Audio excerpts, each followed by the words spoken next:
बिस्मिल्लाहिर्रहमानिर्रहीम, अस्सलाम वालेकुम। मैं असदुल्ला खान हूँ। आप जानते हैं शहबाज शरीफ साहब की रिहाई अमल में आ चुकी है। उनकी ज़मानत जो है वो सैफुल मुल्क खोखर साहब ने दिया है, यानी 50 लाख रुपए के जो मचलके दो जमा होने थे उसमें से एक सैफुल मुल्क खोखर साहब की तरफ से आया है।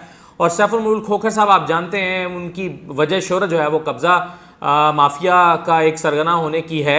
अगरचे अभी ये इल्ज़ामात उन पर साबित नहीं हो सके और अदालत में मामला है, लेकिन इल्ज़ाम उन पर यही है कि वो कब्ज़ा ग्रुप के सरगना है। अब मामला ये है कि सैफुल मुल्क खोखर साहब ने जब ज़मानत दी तो कुछ व्हाट्सएप ग्रुप्स में और सोशल मीडिया पर सवाल उठा कि सैफुल मुल्क खोखर एक ऐसी ज़मीन की ज़मानत कैसे दे सकता है जिसका खुद मुतनाज़ स्टेटस है, यानी पैलेस खोखर जो कि जिसका मामला सिविल कोर्ट में चल रहा है, जिस पर खुद हुकूमत का जो है वो एक दावा है कि ये ज़मीन हुकूमत की है। तो सैफुल मुल्क खोखर जो है वो कैसे खोखर पैलेस को के डॉक्यूमेंट्स की बुनियाद पर मचल के जमा करा के शहबाज शरीफ साहब को रिहा करा सकता है। अब इस पर फिर मैंने छानबीन की, तहकीक की, वाकई ये अगर इस तरह की चीज़ है तो बड़ा इंपॉर्टेंट मामला है। अब मेरे सामने कुछ डॉक्यूमेंट्स आए हैं और फ़र्द मैंने निकलवाने की कोशिश की, फ़र्द निकाली और कुछ और डॉक्यूमेंट्स निकाले हैं। तो वो जो हकायक मेरे सामने आए हैं, चीज़ें सामने आई, वो तो मैं आपसे भी आगे जाके शेयर करता हूँ और फिर आपको पता चलेगा कि सैफुल मुल्क खोखर साहब जो है वो कैसी कार्रवाइयाँ डालते हैं।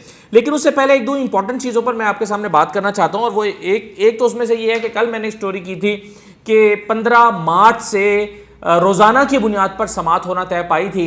Chief justice Lahore high court की तरफ से जो 7 रुकनी बेंच था उसमें फैसला हुआ था कि मॉडल टाउन केस में 15 मार्च से रोज़ाना की बुनियाद पर समाअत होगी।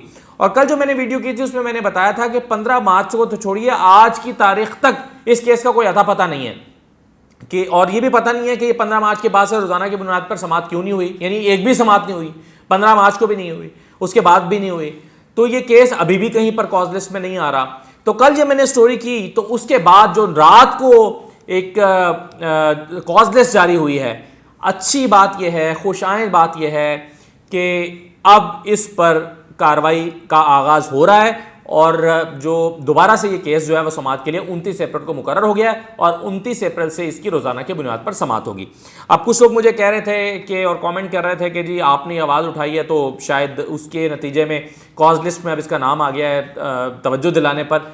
ऐन मुमकिन ऐसा ही हो और ऐन मुमकिन ऐसा ना हो, मुझे नहीं पता, लेकिन चलें, बहरहाल अगर हमारे आवाज़ उठाने से एक तवज्जो किसी की ये केस तवज्जो हासिल कर पाता है तो ये तो अच्छी बात है। अब उम्मीद करते हैं कि रोज़ाना की बुनियाद पर 29 अप्रैल से समाअत होगी और ये केस अपने मंतकी अंजाम को पहुँचेगा। अभी तो पहले JIT का मामला हल होना है, जिसको लाहौर हाई कोर्ट ने काम करने से रोक रखा है कि JIT काम कर सकती है या नहीं कर सकती, तो केस तो अभी बाद में चलना है। एनीवे, दूसरा एक इंपॉर्टेंट चीज़ है, आज नवाज शरीफ साहब के 6 कज़न्स जो हैं वो अदालत में पेश हुए हैं बैंकिंग कोर्ट में। अच्छा, एक तारिक शफ़ी साहब हैं, जावेद शफ़ी साहब हैं, जाहिद शफ़ी साहब हैं, शाहिद शफ़ी साहब हैं, ये चारों भाई हैं और ये नवाज शरीफ के चचाजाद भाई हैं। फिर तारिक शफ़ी का एक बेटा है मोहम्मद हसनैन तारिक शफ़ी और इनका कज़न है मियां अली परवेज़।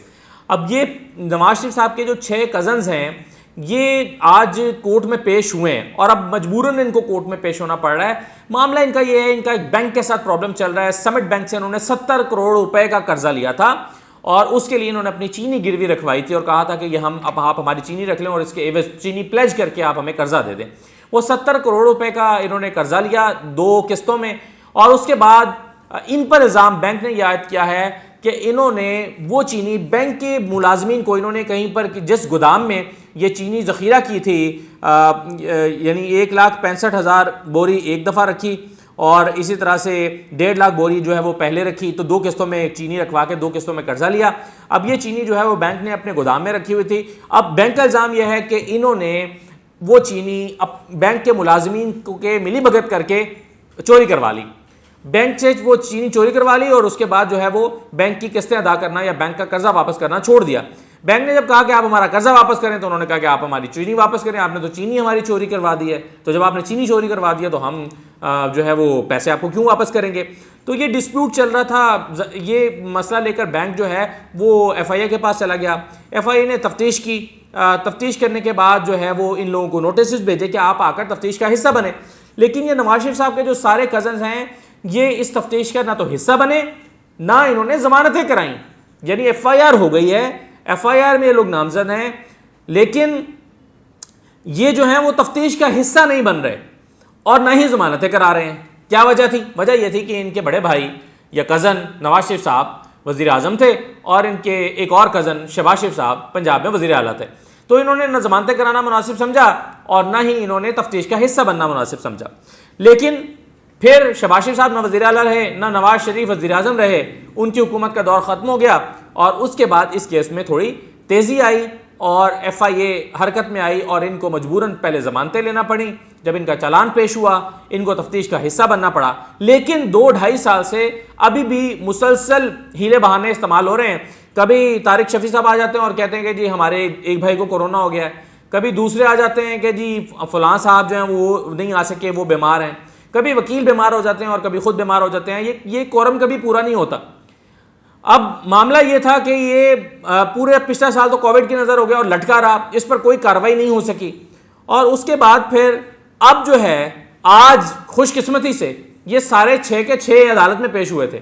लेकिन ये 6 के 6 बैंकिंग कोर्ट में क्यों पेश हुए आज? उसकी वजह यह थी कि इनको मालूम था कि जज साहब नहीं है, क्योंकि वो जो पिछले दिनों कुछ जजेस के तबादले हुए हैं उनकी जगह जो नए जज हैं वो अपॉइंट नहीं हो सके। तो ये कोर्ट भी वही कोर्ट है जिसमें जज साहब जो हैं वो अपॉइंट नहीं हो सके। लेकिन इन पर चार्ज फ्रेम हो चुका है। चार्ज जो है मुनीर अहमद जोया साहब ने फ्रेम किया था पिछले साल फरवरी में। पिछले साल फरवरी में इन पर चार्ज फ्रेम हुआ था। उसके बाद से मुसलसल ये कोविड का बहाना बनाकर कभी कोई बहाना बना के गायब रहे, कार्रवाई आगे नहीं हो सकी और मुनीर अहमद जोया साहब जो हैं उनका तबादला हो गया और नए जज अपॉइंट नहीं हुए। तो अब इनको पता था आज तो सिर्फ तारीख मिलनी है, नए जज तो अपॉइंट हुए नहीं है। तो ये 6 के 6 आज आ गए थे तारीख लेने के लिए कि जनाब देखिए हम तो सारे के सारे आए हुए, जज साहब नहीं है। और फिर तारीख कौन सी लेकर गए हैं? तारीख लेकर गए हैं ये 31 मई, यानी अब से लेकर कोई 1.25 महीने बाद की तारीख ले गए हैं ताकि मामला जो है वो अभी फिलहाल इल्तवा में डाला जाए। अब 31 मई को ये कौन सा हीला बहाना करेंगे ये पता नहीं है।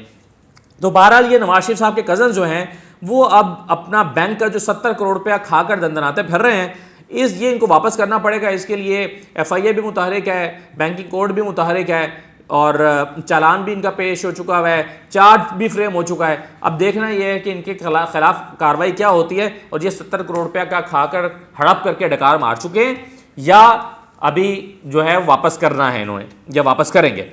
अच्छा, ये तो नवाज शरीफ साहब के कज़न्स का मामला है जो आज मैंने आपके साथ शेयर किया। अब आ जाएं ज़रा वापस सैफुल मुल्क खोखर साहब के मामले पर। अब देखिए शहबाज शरीफ साहब जो हैं अपनी ज़मानत के लिए एक ऐसे शख्स को लेकर आते हैं जो, और आप जानते हैं मचलके क्या होते हैं। मचलके ये होते हैं कि किसी शख्स ने आपकी ज़मानत देनी होती है, 50-50 लाख रुपए के मचलके हैं, तो उसका मतलब है 50 लाख मालियत की आपको ज़मानत देनी है। उस सिलसिले में या तो आप जो है वो किसी ज़मीन के डॉक्यूमेंट्स दे सकते हैं, डॉक्यूमेंट्स की कॉपी दे सकते हैं, अटेस्टेड कॉपी आएगी ज़मीन के डॉक्यूमेंट्स की। अब वो जो ज़मानत है जो इन्होंने दी है उस सिलसिले में इन्होंने अपनी एक ज़मीन को जो है वो उसके डॉक्यूमेंट्स जमा कराए हैं। अच्छा, अब ये जो मैंने आपसे कहा कि एक चीज़ डिस्कस हो रही थी कि क्या इन्होंने खोखर पैलेस के जमा करा दिए हैं और खोखर पैलेस के जमा करवाए हैं, तो क्या उसकी छानबीन, कागजात की छानबीन किए बगैर सैफुल मुल्क खोखर साहब जो हैं वो जाली तरीके से ज़मानत लेकर जाने में कामयाब हो गए हैं। तो मैंने जब इसकी फ़र्द चेक की है तो अगर आप इसका इमेज भी स्क्रीन पर इस वक्त देख पाएंगे तो इसके ऊपर लिखा हुआ है झेडो, जगह का जो नाम है या गाँव का नाम है जहाँ की ये फ़र्द है और जहाँ की अराजी है, और ये जो है वो तहसील मॉडल टाउन बनती है।